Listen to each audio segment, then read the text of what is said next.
Tonight's series with the Arizona Diamondbacks is even more important now than ever with Shohei Ohtani on the bump. Why teams are upset about the Shohei Ohtani rule and why they need to cry more. Also, we're going to look at the most updated postseason roster projections from myself, why we could see Hyeseong Kim not be a big part of the Dodgers postseason. All that more coming up next on Dodgers Dugout Live. It's time for Dodger baseball.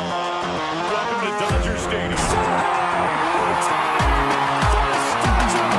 This is the golden age of Dodger baseball.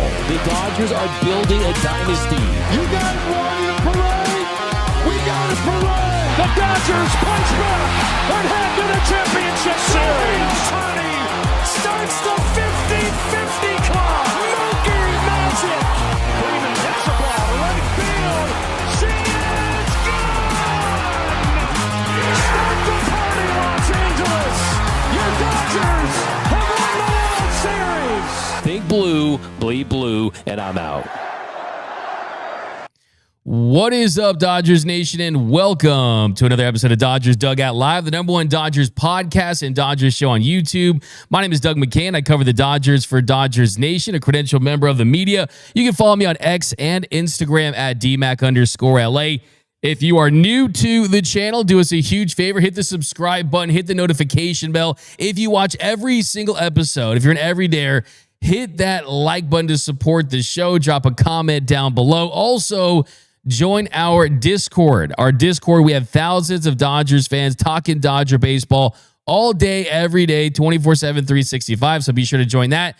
Go to gearup.la for the best Dodgers merch in the game. And also a reminder that today's episode of Dodgers Dugout Live is brought to you by Prize Picks. You and I make decisions every day, but on Prize Picks, being right can get you paid. Don't miss any of the excitement this season on Prize Picks, where it's good to be right. Football season is back, and after watching games all day this weekend, and yesterday actually was Monday Night Football, change this a little bit, I definitely am very excited about the week ahead. I mean, you got Carson Wentz getting 210.5 passing yards, Jalen Warren getting more than 57.5 rushing yards, DK Metcalf getting more than 2.5 receptions. Now, I've been playing Prize Picks for a long time. It's great. It's fun. You just pick more or less on 2 to 6 player stat projections. And if you get your picks right, you could cash in. Also, don't miss out on this week's mass discount, which has Jalen Hurts at more or less than 0.5 passing yards when the Eagles play the Bucs this weekend. Download the app today and use code NATION to get $50 in lineups after you play your first $5 lineup. That's code NATION to get $50 in lineups after you play your first $5 lineup. The link to download is below in our description. Prize Picks. It's good to be right. A reminder, this is a live stream, and we are looking for all of your comments. We got our producer, Noelle. There's Emma back there. She's doing work as well. All your fire takes, your hot takes, your questions, anything funny. We're looking for that comment of the show. We feature that on our Instagram story, on our X. So Noelle's looking for all of your comments of the show. So definitely keep engaging throughout this episode. But the poll question of the show today, and this is going to continue to be a topic of conversation over the next week, and that is, who do you want to face? Who do you want to face in that wild card round? Because as of right now, that's where the Dodgers are going to be heading. They're going to be playing in that wild card round. The bye is out of the picture. That's going to go to the Phillies and the Brewers. So you're going to have to play extra games. And right now, I've got, for the Dodgers Dugout Live poll question, who do you want to face in that wild card round? The Reds, Mets, or the Diamondbacks? And right now, 60% say the Reds, 27% say the Mets, and 13% say the Diamondbacks. I think that's pretty solid. I think that probably would be my order, but we are going to get into that next because there is so much Dodger baseball to get into. So let's get right into it. Leading off, the hottest story in Dodger baseball. All right, so the hottest story in Dodger baseball is tonight's series against the Arizona Diamondbacks. It's important. Don't act like, oh, just because the Dodgers are not going to finish with one of the top 2 records, that there's not something to play for, because you still have the magic number at 3. That means you have to have 3 results to go your way, whether that's 3 wins for the Dodgers, whether that's a win and 2 losses for the Padres. It's a very easy, it's not a complex formula. It's the magic number. We'll explain it in further detail a little later, but the bottom line is there's still work to be done to wrap up the division. And tonight, you're going against a Arizona Diamondbacks team. You're going up against a D-backs team that has been one of the hottest teams in Major League Baseball for quite some time. This is a Diamondbacks team that since the end of August lead all of Major League Baseball with a 2.62 ERA from their starting pitchers. Zach Gallen has turned things around in a big way, and this is a Diamondbacks team that has really played the Dodgers very tough this season. And they're going to be playing with their season on the line. Tons of urgency. The Diamondbacks are trying to chase down the Mets to get that final wild card spot. And if they got that final wild card spot, they would give them a ticket to Los Angeles to play the Dodgers in a series starting September 30th that could stretch until October 2nd. And I'm here to tell you that this is a Dodgers team that can beat anyone. We know that.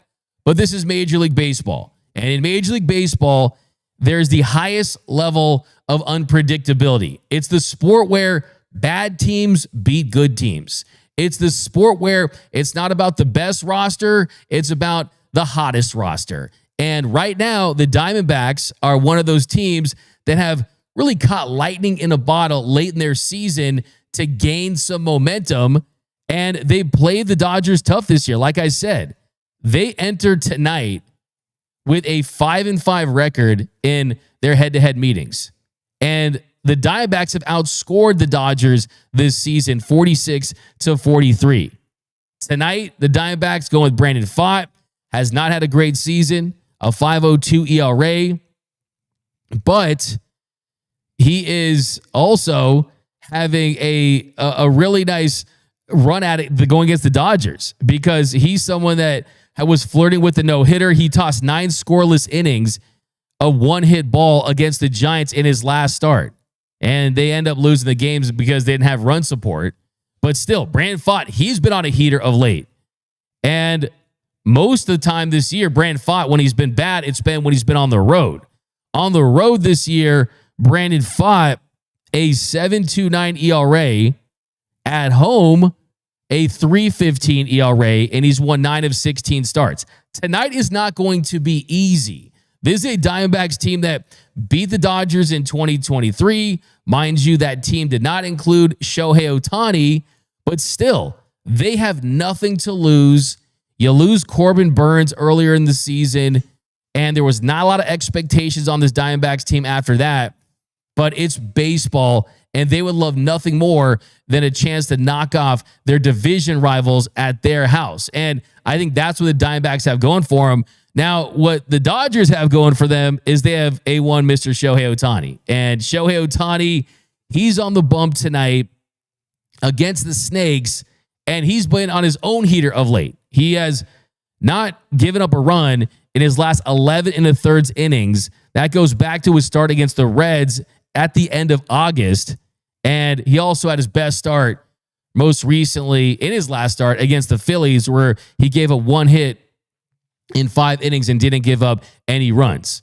So this is a big series, because the last thing you want to do for the Dodgers is set yourself up against this Diamondbacks team, a team that's familiar with you, a team that's playing with house money against you, a team that they have a little bit of an edge, and they've had success against you this year. You want to play the Mets. You want to play the Reds. And the way I would rank it is, I believe it or not, I would prefer to play the Mets over the Reds. And I know that you look at that poll right there, everyone says they would rather face the Reds than the Mets. But the way I look at it is, the Reds, you got better starting pitching this year. And that is something that we've seen with this Dodgers team that can cause them issues. And you don't want to face a Hunter Green, who's throwing 102 and he's on one. You don't want to face a Nick Lodolo, who we've seen throughout his career. There's been some moments where the Dodgers had their way with him earlier, but he also had a really solid start against them earlier this season. There's been a couple of times they faced him, but then there's just another team that really is not afraid because of the low expectations. Andrew Abbott is another guy as well. So this is a Dodgers team, like I said, can beat anyone, but at the same token, I'd much prefer to face the Mets, even though there's top-end talent. They're stacked with lefties. The Dodgers' best relievers this year have been lefties with Alex Vesey and Jack Dreyer.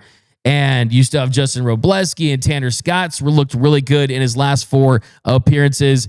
And then you add the fact I was talking to a Mets insider who covers the team, and I asked him yesterday, hey, what is the biggest strength for the Mets? And he said, hey, the offense, when they're firing on all cylinders. Soto's the second best hitter in the league behind Aaron Judge. I disagree with that. I think Shohei is the second best hitter in the league other than Aaron Judge. But their weakness is they don't have dominant starters. You have veteran starters that are unreliable. They don't go deep into games. You'd be facing McKain, Sprout, Tong, Peterson, guys like that. So I think this is a Mets team that's, yes, they've had really nice runs this year, and then they've fallen off a cliff for weeks this year. They're a very inconsistent team. So that's why I would prefer to face the Mets, then the Reds. Last team I want to face is the Arizona Diamondbacks. So the Dodgers just ended the Giants series with the win. With a series win against the Giants, they ended their season. SF stands for season finished. We know that Oracle Park is turning into a Spirit Halloween superstore as we speak.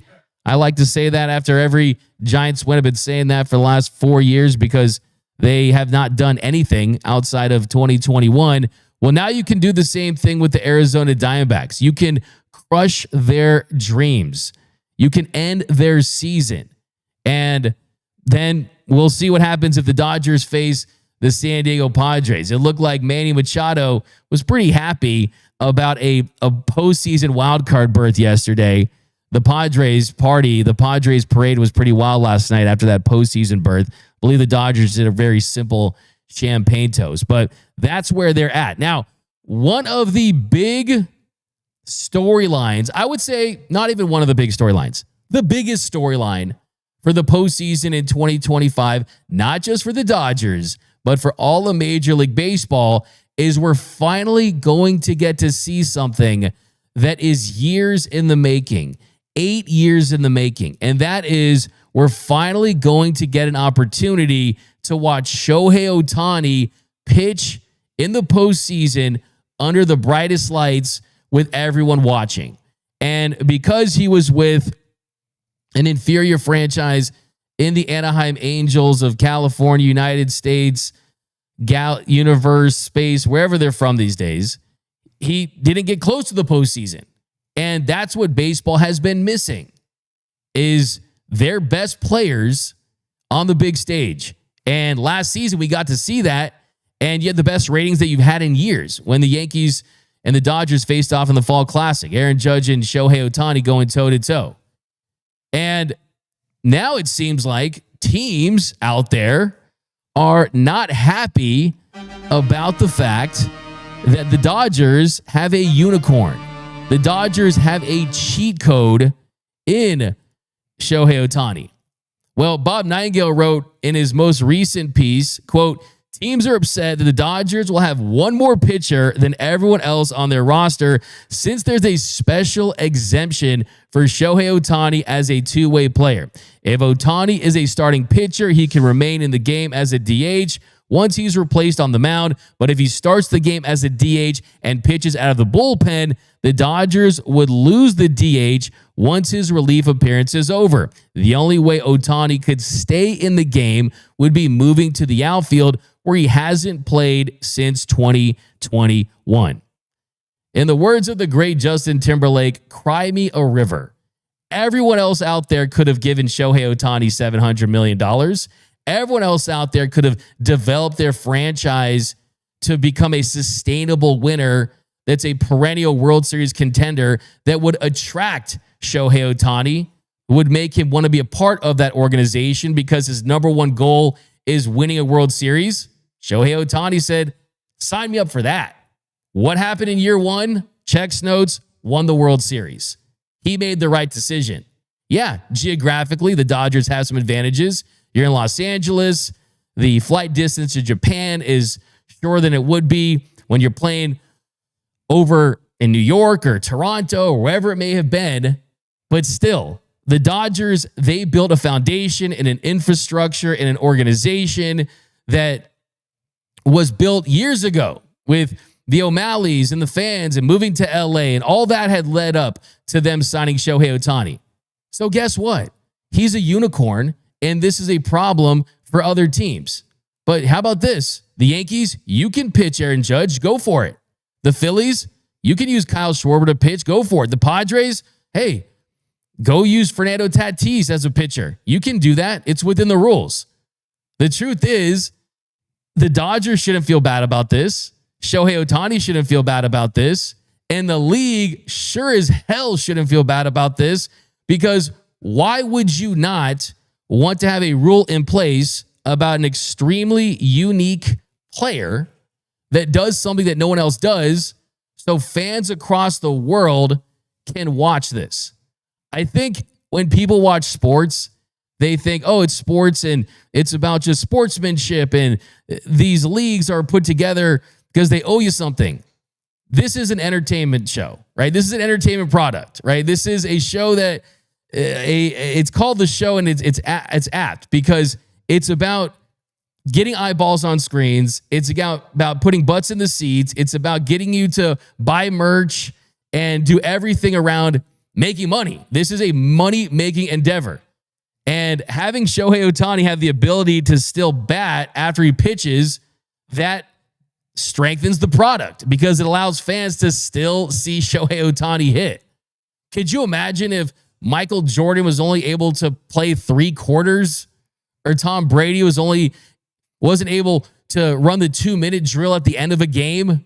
Wayne Gretzky can't play the 3rd period. Mike Tyson can't fight in the final round. I mean, can you imagine that? That doesn't exist in any other sport. So why would it exist in Major League Baseball? It doesn't make sense for anyone to be upset about this. So I think this is a pointless. I mean, I'm curious to see which teams they are. I mean, is it the Padres? Is it the Royals? Would also, too, another thought on this, would teams be upset about it if he wasn't on the Dodgers? Would people be upset if the Tampa Bay Rays were going to have Shohei Ohtani pitch game 1 for them and still hit? Probably not.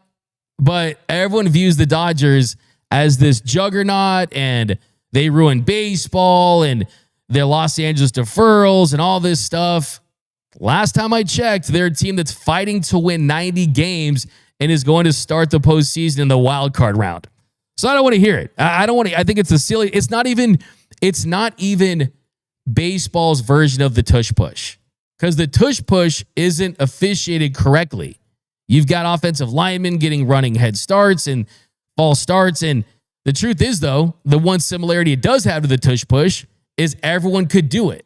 The truth is, not everyone has a quarterback that squats 1,000 pounds and 1,000,000 pounds like Jalen Hurts and has an offensive line that has a rugby background, right? The point is, it required a once-in-a-sport level player to be able to put yourselves in this position to take advantage of this cheat code rule. But also, how about this? This rule was implemented before he signed with the Dodgers. This rule started in 2022. I was talking to someone yesterday, and they told me that if you can thank one person for this rule, you got to thank former Angels manager Joe Maddon, that he was a big reason why this rule exists. So this rule existed. It's not going to change.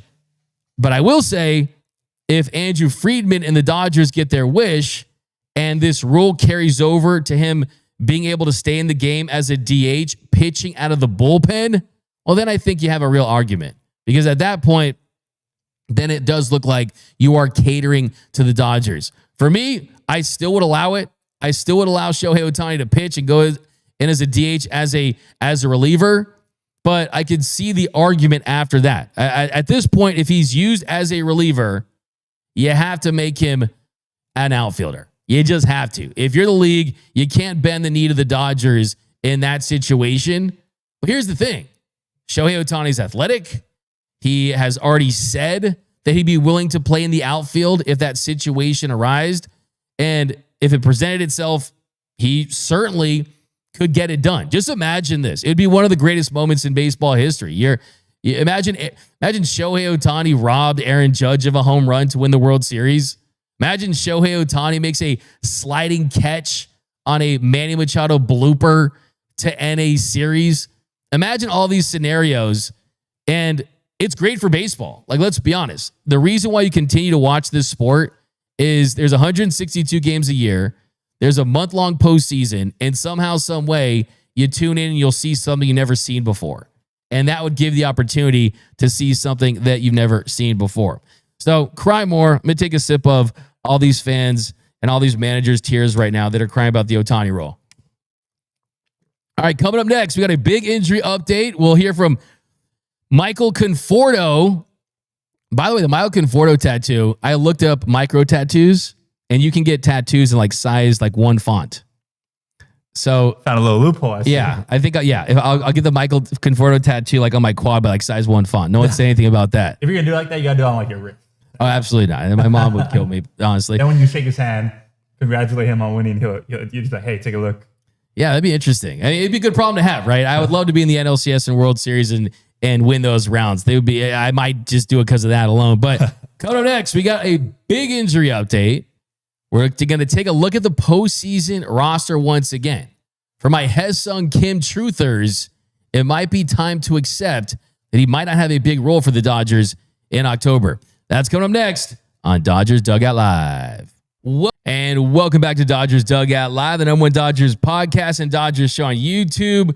We've got some super chats to get into. We got Ricardo Herrera, 199, FCH, the D Chumps. Okay, the Diamondbacks, the D Chumps. Okay, I'll give you a little comment of the show for that. You pay us, you get me to press that button. Let's just put it that way. Keith Potter, I paid $23 for a Dodgers dog and a Coke Zero so Shohei Ohtani can play LFG. Yeah, I remember saying that a couple years ago. It doesn't matter if the Dodger dogs are $100, Micheladas $50. You're paying to see the best product on the field, and you're living in the golden age of Dodger baseball. Benjamin Martinez Jr., Doug be doing extra credit homework. That why he got a show, suckers. Okay. I'm feeling that. Fire take. We got Dong Kim. Dong's a day one. Who are the day ones here? Like I said, we're going to do this in the offseason. I've talked about it a couple years ago. The Dodgers Dugout Live Hall of Fame. We're going to have like a Hall of Fame ceremony. We're going to have like a first class. How Babe Ruth's in that first class in Cooperstown. And like, by the way, so the more you comment, the more you win comment of the show. And there's a lot of things to consider, but that's something that we're going to do in the offseason. Just going to throw that out there. The first edition of the Dodgers Dugout Live Commenter Hall of Fame. Dong Kim could be a first ballot. You know why?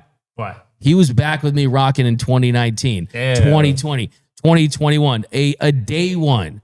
A day one for sure. Truth is, D-Mac cooking right now like a 3-star Michelin chef. He's always rocking with us. Appreciate that. A Dodger Dong. I love dongs. Dodger dongs. Ken for... Bruh. Ken Furukawa. They cried when we got Shohei. They cried when we signed all those free agents. They just cry no matter what. Let's go Dodgers. I'll give you let's go Dodgers. Yeah, maybe Shohei should do a Kleenex commercial, right? For all the fans that try to cry every time it's something Shohei related.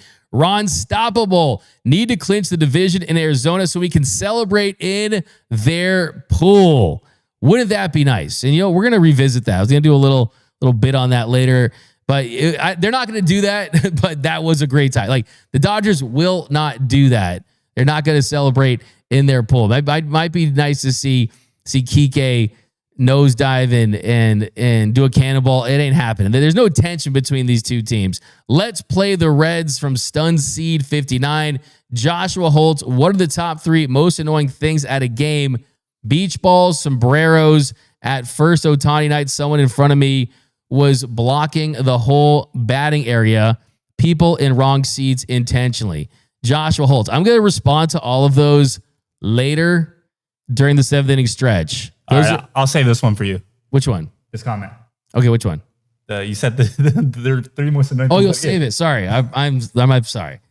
Graham Farmer, I love dongs, DMAC, Dodger. You guys don't call Homer. What's your guys' favorite? Okay, how about this? Let me know down below in the comment section. I'll read this during the 7th inning stretch. What's your favorite alternate word to use to describe a home run? Like dongs. I like dingers. Big flies, bleacher reachers, bombs is solid. Nukes. That's a nuke. Let us know down below. Let us know for sure.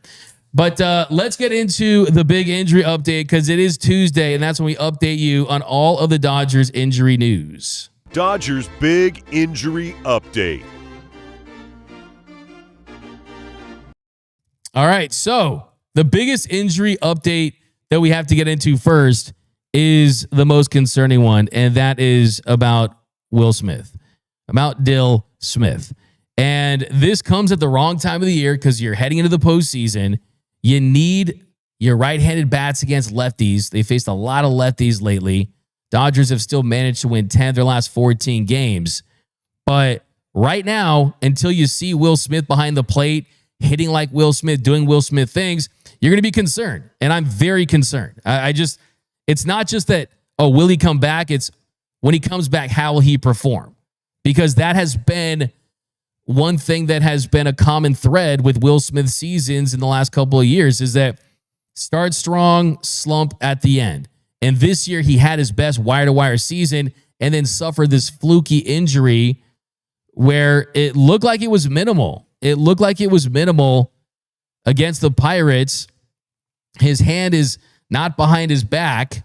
A ball hits him, and he's kind of looking at it for a couple of times. He's shaking his hands, looking at it. It was a pitch from Emmet Sheehan against the Pirates, a day game. It looked like it was just a nothing burger type of injury. But then it started to look like it swelled up a little bit. And Dave Roberts confirmed over the weekend that Will Smith has suffered a hairline fracture. A hairline fracture, and that it's unlikely that he's going to come back during the Dodgers' final week of the regular season with 2 series on the road, one against the Diamondbacks that starts tonight, and then they finish their season against the Seattle Mariners. And that, quote, he's up in the air for the beginning of the postseason. David went on to say, quote, he's optimistic that he's going to come back at some point, but that he's doubtful it's the regular season, but having him available for the postseason, we're still hopeful. I don't like that at all. I don't. Because hopeful, I mean, you got to say he's going to be back for sure in some capacity. They're hopeful he's going to be back. That you hate to hear that. And the Dodgers don't like to put themselves in situations where they're speaking in absolutes. If you speak fluent Dave Roberts and fluent Dodgers, that's something that is pretty standard with them. But he's been on the IL since September 13th. It was 10 days after he took that foul tip off his throwing hand in Pittsburgh. The initial imaging that they took, the x-rays, it was a CT scan, and MRI, they all came back clean. So the Dodgers said, we're not going to put him on the IL initially. Then he played in a game on September 9th, and he caught a full 9 innings. But then the very next day, what I heard is he woke up and didn't feel good. It was flaring up. It was swollen. So the Dodgers said, hey, we're going to give Ben Rortvedt a lion's share of the catching opportunities. And that's what they've done. And go back yesterday and watch the interview that I did with Ben Rortvedt, and it'll make you feel a little better about the situation. But the truth is, even Ben Rortvedt at his best is not going to slug and give you that damage potential that Will Smith brings. And he's also not going to help you against left-handed pitchers as much, right? That's where Will Smith is going to thrive. But we do know, though, at least, that in Will Smith's absence, we do now have some clarity about who's going to be behind the plate. And that is going to be Benny the Vet Rodriguez, the Rottweiler, as we affectionately call him here at Dodgers Nation. He loves that nickname, by the way. And Dave said that he's going to get a lion's share. He's going to be that backup catcher until he gets back. He's going to step up the way he can handle pitchers and making strikes and his ability to pitch frame. Dave spoke glowingly. Dave told me that he's over the moon with how he's performed and how he's been able to adjust. So Dave has spoken extremely high of Benny Biceps. And you see his game log. I'm looking at it right here. And he started 11 of the last 15 games. So the Dodgers have shown us that it's going to be Ben Rortvedt with Will Smith out. And we'll just wait until we hear word that, hey, he's feeling better. I think sometimes these situations, you paint a dark, grim picture. Then all of a sudden, Dave's like, oh, he's feeling so much better today. And then he's back. So hopefully it's one of those situations. Doc also said as we get closer to see where Will is at, we can make that determination. But it's certainly a possibility as far as the postseason goes. So just roster-wise, you're only going to need 3 starting pitchers during the wild card series. And if you want to keep 3 catchers on the roster somehow with Will Smith, Ben Rortvedt, and Dalton Rushing, that's certainly a possibility. At this point, you could have Rushing on the roster over Hyeseong Kim because they value him as a pinch hit bat versus Hyeseong Kim. His only role on the team would be as a pinch runner at this point. So that's something to consider.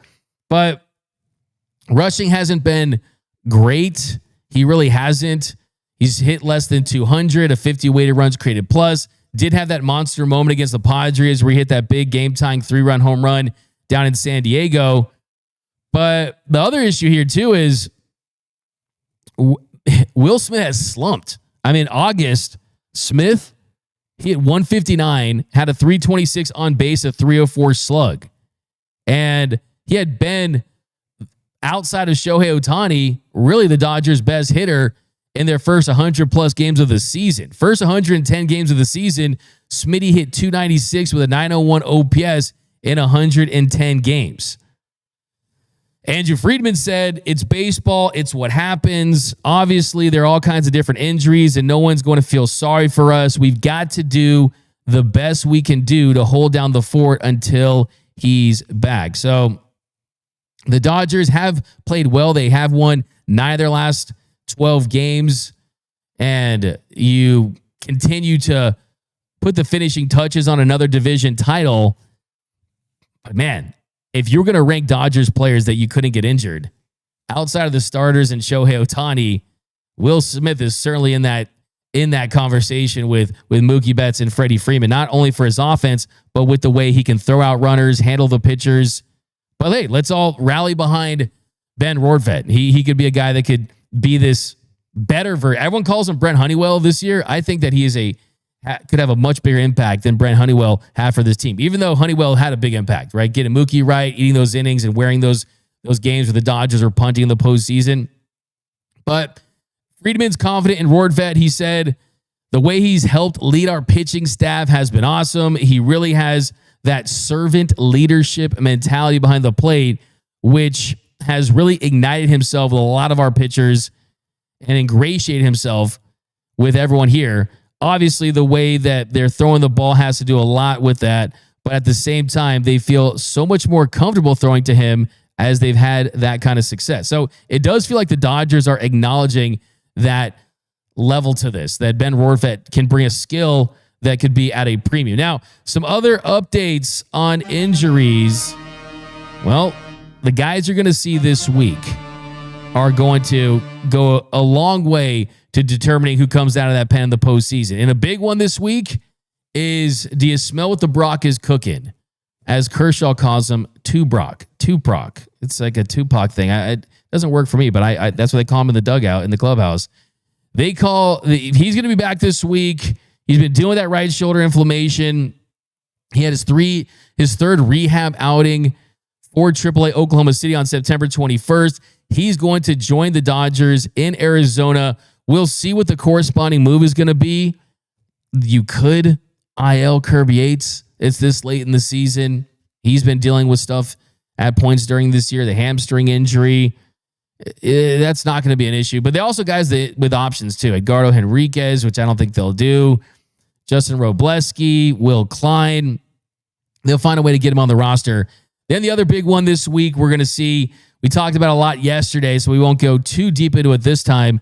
But that's Roki Sasaki. He's been dealing with that right shoulder impingement. He's been on the IL since May 13th. They transferred him to the 60-day on June 20th. There was scoreless inning in his second relief outing with AAA on Sunday.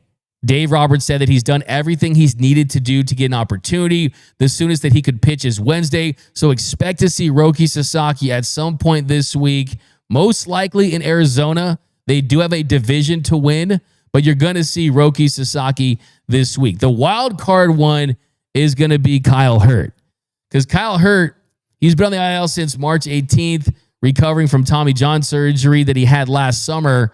And he's finishing up that rehab assignment with Oklahoma City. He had a scoreless inning on September 21st. That was Sunday. He's ready to go too. And I think Kyle Hurt's getting an opportunity. Dave told me he's got playoff stuff. So they're looking at that playoff stuff. Other quick ones. Brusdar Graterol is the wild card. So Brusdar Graterol has been on the IL since March 18th. He's been dealing with a right shoulder surgery recovery process.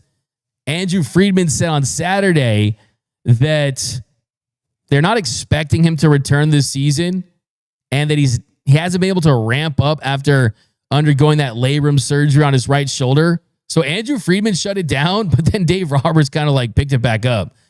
Dave Roberts said that they're still moving forward with him and that he could be a possibility later on in the postseason. And the big thing about Brusdar Graterol is he doesn't need this big ramp up. He's someone that they trust as long as he's healthy. If the opportunity presented itself and they need guys, he's someone they could go after for sure. Kopech, right knee inflammation.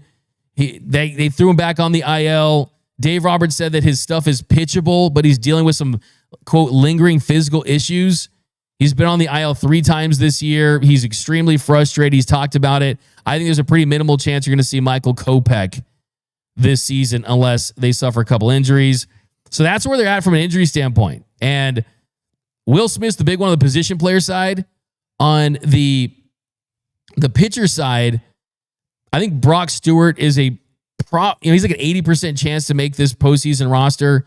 Roki and Hurt, I think that Roki's probably 50-50 at this point, and Hurt's probably like at 42%, just throwing out there to handicap it. But there's a lot of subplots heading into this week. So, yeah, buckle up. Not only do they have to win a division, you're evaluating guys that can help you win. All right, we got some super chats to get into. A lot of you guys asking all kinds of questions. We'll get into that next. But first, we are going to listen to Michael Conforto, because I'm here to tell you guys, Michael Conforto's in the best spot that he's been.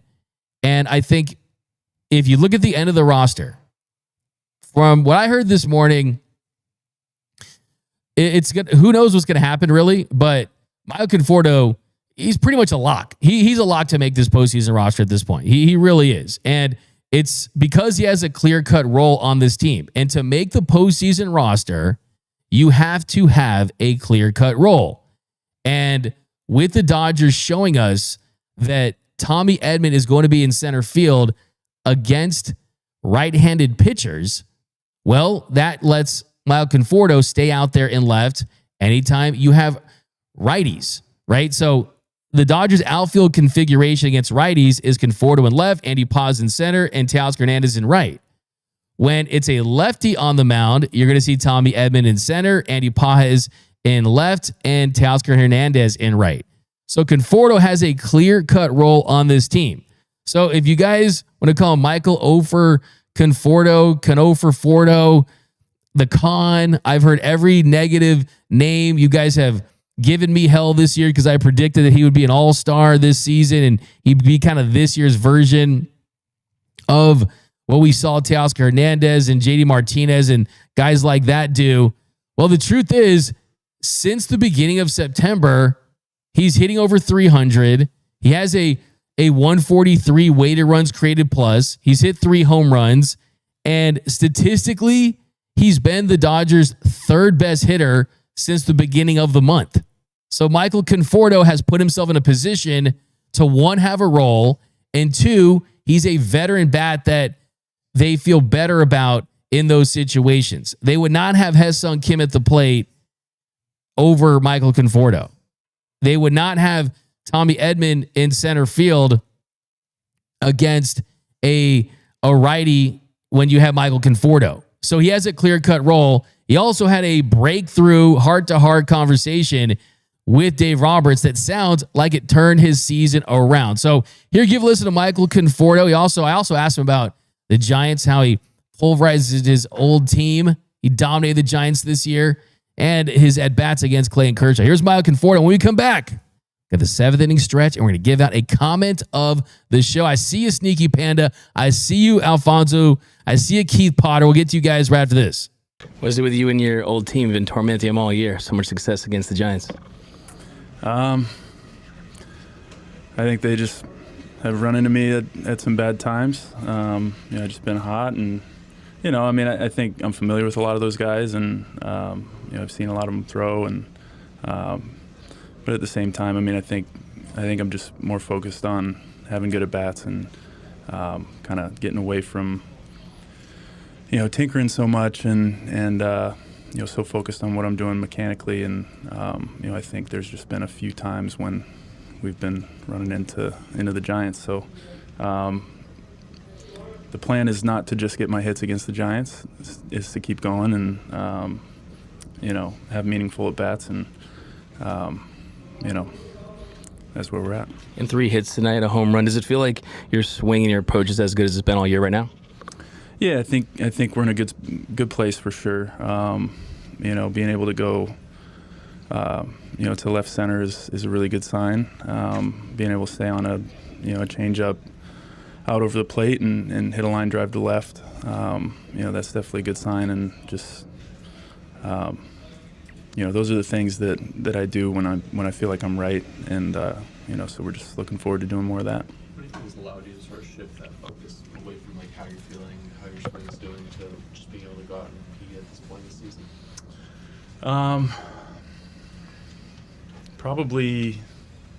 It probably starts with really honest conversations with Doc. I think there came a point when he was just really honest with me. He said, "I need to see something from you," and not just going out there and getting a hit a day. He needed to see some fight. He needed to see something that he could trust, something that just like being a baseball player. I think that kind of hit home with me. I think that's something that I kind of lost in the midst of the season, just being so worried about getting my swing right. We still got to play the game and do the little things, and I think it's just it was a bit of a wake up call. I have to definitely have to give credit to Doc, just being really honest with me and kind of get me going. You've had a couple doubles against Clayton Kershaw in your career. What do you remember from those at bats, and just what can you say about what he's meant to the game? I have a couple strikeouts too. I remember, yeah, I appreciate it. I remember, seeing the ball go down the line and being like, wow, I just hit a double off of Clayton Kershaw. He's a legend, legend of this game. Just being able to see how hard he works, the joy he takes in doing, his routine in the gym, in his throwing routine. I mean, he's always got a smile on his face. He's always got energy. It's really inspiring to watch him. So like for me, as like a young kid getting a hit off of one of the legends of the game, that's definitely a moment I remember. And then to see him finish up, an incredible career in person and be on his team has been a really special thing. Back to the conversation with Doc, how did you receive that conversation in the moment? Did it take a bit to process, and when was it? I think we were in agreement. I had higher expectations of myself. I think they started, kind of around, I think we were in in Anaheim, the first one, and then I don't remember specifically the other conversations that we had, but you know, I mean, I think it's, you know, it's, for me, it's really cool to have you know, a manager like him to be so honest, but also at the same time, you know, lift you up, always have your back, and you know, it's been a really cool thing in a season that's been really rough at times, you know, and I think you know, I really appreciate that. How much does it mean that he continued to give you opportunities while you're trying to find your swing and figure things out? It means everything. You know, that I'm still here and I'm able to, you know, to kind of, you know, fight my way out of a, you know, pretty big hole. You know, again, you know, it's kind of, as I was saying, I appreciate his honesty, and I appreciate him coming to me when he did. So you hear him right there. I mean, you can hear it in his voice. I mean, he realized that there was a pretty good chance at one point that he was not going to continue on this roster. And every time he's had to fight for a roster spot, whether that be before the trade deadline, whether that be after the trade deadline, when he fell into that slump, he has found a way to put together some really good stretches. And like I said, I mean, we could talk all we want about Michael Conforto this, Michael Conforto that. Is this a guy they're going to re-sign? No. Is this someone that's going to go down as having one of the worst single season that we've ever seen from an offensive player? He'll be in that world just because he struggled for such a long time. But the Dodgers don't care how he fared in the first 5-6 months of the season, as long as they think he can help them win a championship in October. And the truth is that since the beginning of September, the top weighted runs created plus for the Dodgers, it's Shohei, Will Smith in just 8 games, so it's a small sample size, Mookie Betts, and then Michael Conforto. A 142 weighted runs created plus, hitting .311, slugging .492. It would be great if he just played the Giants. That means he would definitely probably win the NLCS or World Series MVP if that was the case. But yeah, that can't be the case. So yeah, they're done. And he's going to have to really win that spot in the postseason as well, in those opportunities that he has to continue on. So some early season, postseason success, I think, go a long way. First game, couple hits, couple productive at-bats. Maybe he could finish the season strong. But the reason why this is so important is how it impacts Hyeseong Kim. And they've talked up Hyeseong Kim. They've talked about his future and what he could do for this team. And he was great when he first came up, and then he had a shoulder injury. Then he started to strike out at almost a 50% clip. I still think that Hyeseong Kim has a bright future in this organization. I still think that he's someone that could be a starting second baseman for this team. Miguel Rojas told me that right now he could win a Gold Glove as a second baseman defensively. But like I always say, don't listen to what they say, watch what they do. And he has not played. Hyeseong Kim hasn't played at all.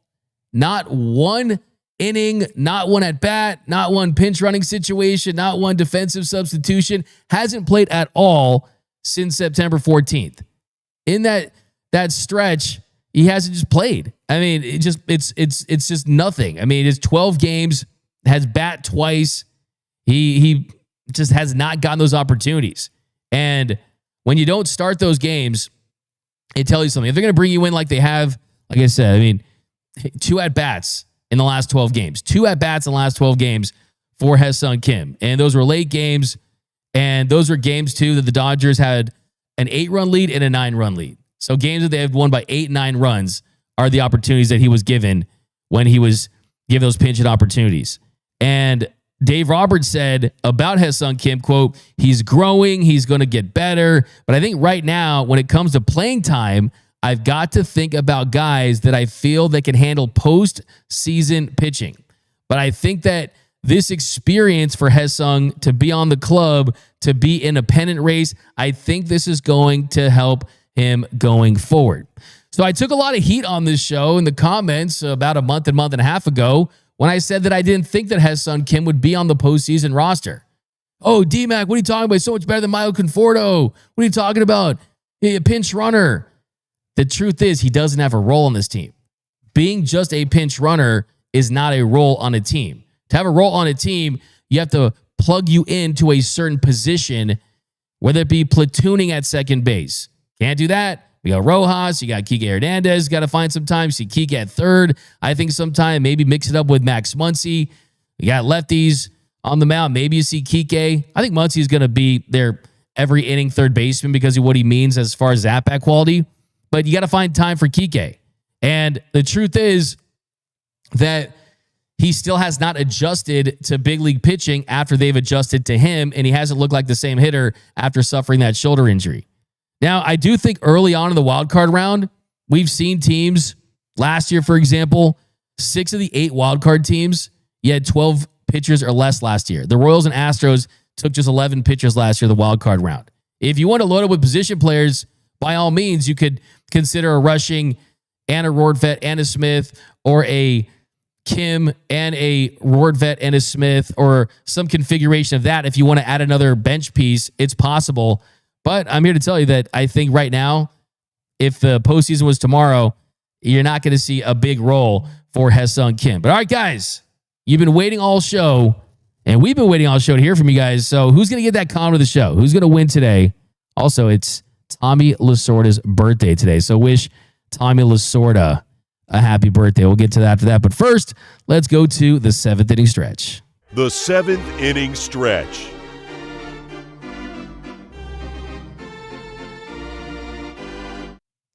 All right, here we go. The lady that is paying my daughter's college fund, Lola, $49.99. Where are my privileges? Get on it, Noel. LOL, good stuff this morning. Friday, Saturday, and Sunday, I will be there.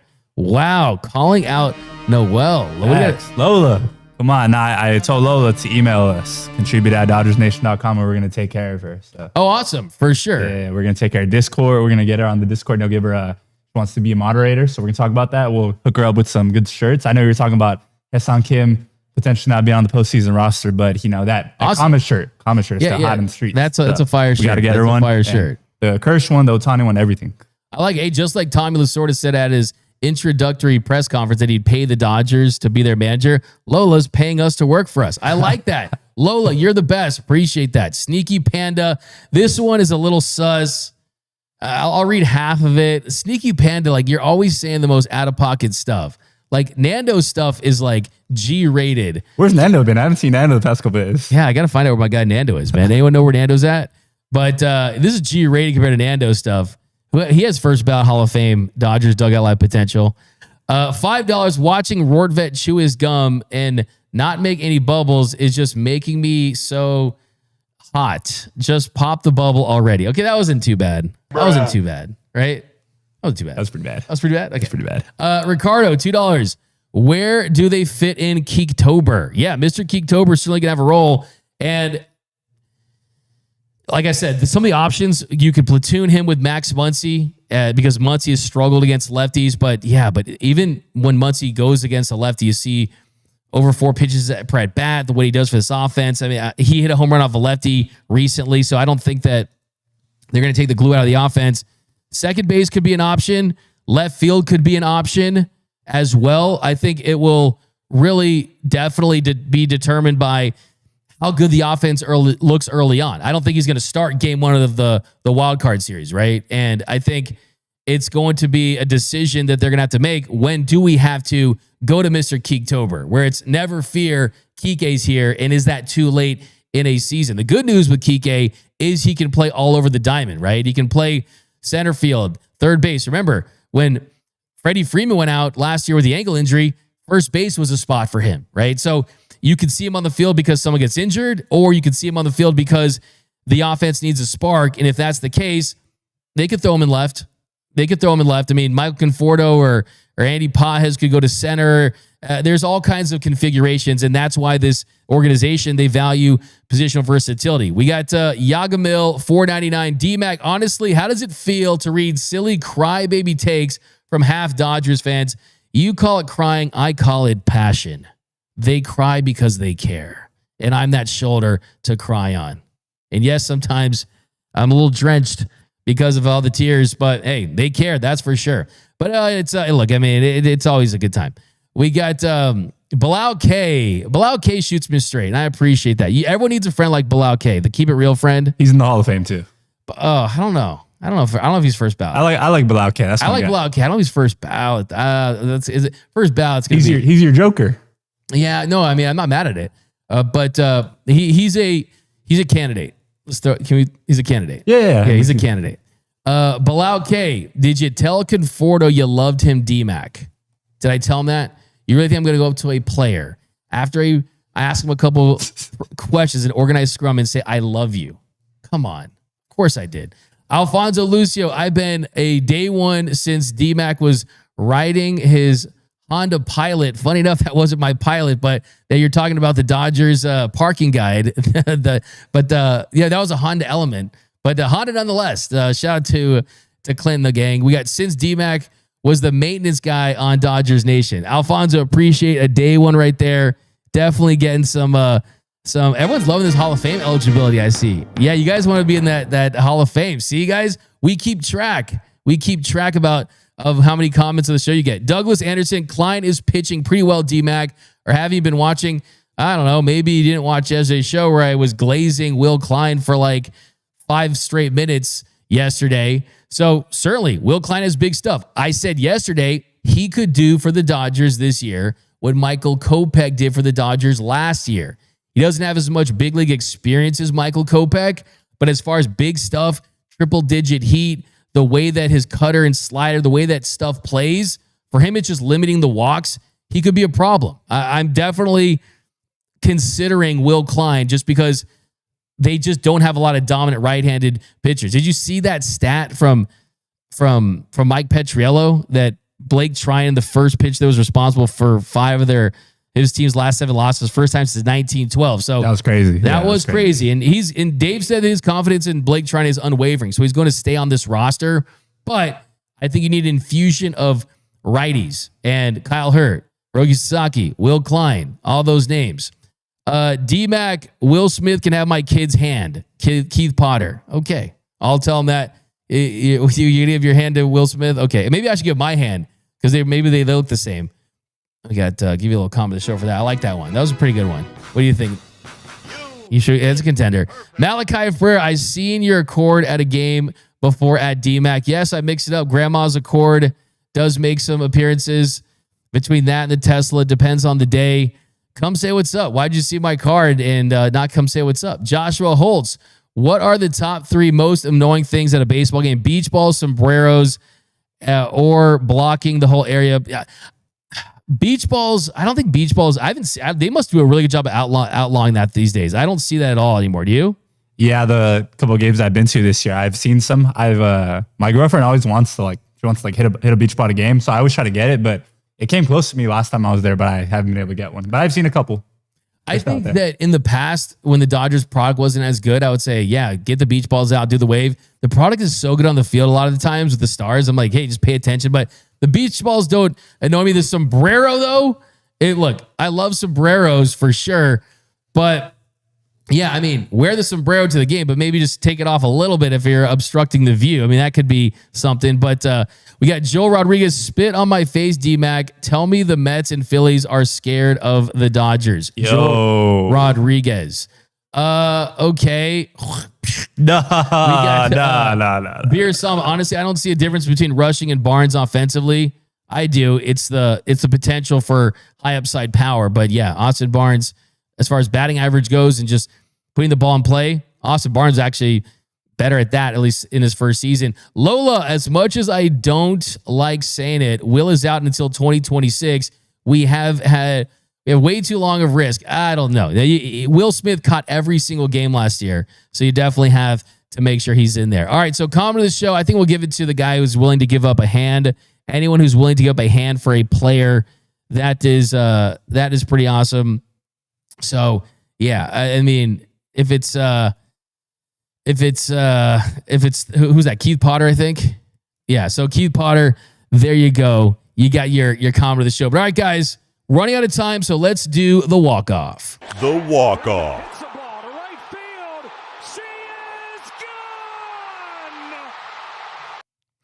All right, so today on the walk off, we want to say happy birthday to the great Tommy Lasorda. He was born on this day back in 1927. And Tommy Lasorda is a big reason why Dodger Blue is Dodger Blue. The reason why the Dodgers are the Dodgers. He was basically their global ambassador for so many years, and a big reason why this brand is what it is. And he got to go out seeing that 2020 World Series, at least got to see one more, and his impression on this team, I think, is going to last forever. I mean, he's someone that was before analytics-based managers and things like that, and he kind of managed from the gut. He won 2 World Series titles, 1981 and 1988.